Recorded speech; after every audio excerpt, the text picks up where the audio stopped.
nak he la thar do kan sa lai boy khe zum tu kan za te lung khadim mai nor usi una nu pa hoi kom do tha te na ku chin mo din tan si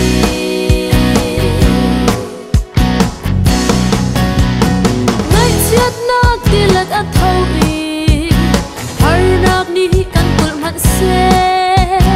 zum nak in pen nak rom chu chuanin ral tha in ka ko usi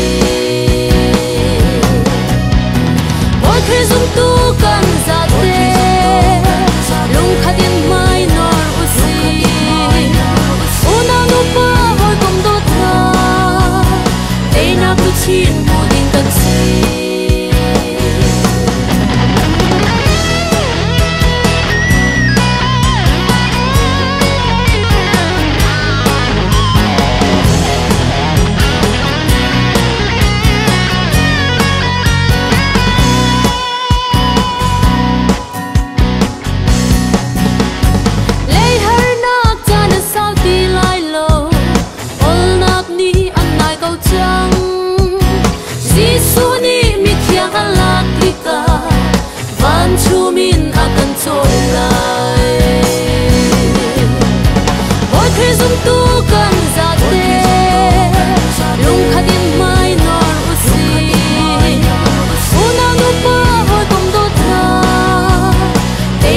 chin mo din kan si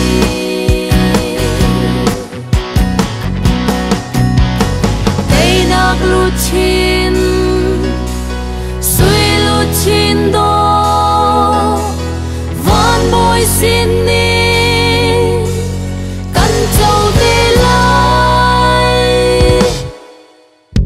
boy khe zum tu kan za te lung khadim mai nor usi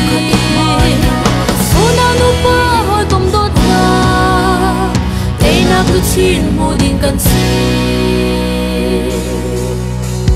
boy khe zum tu kan za te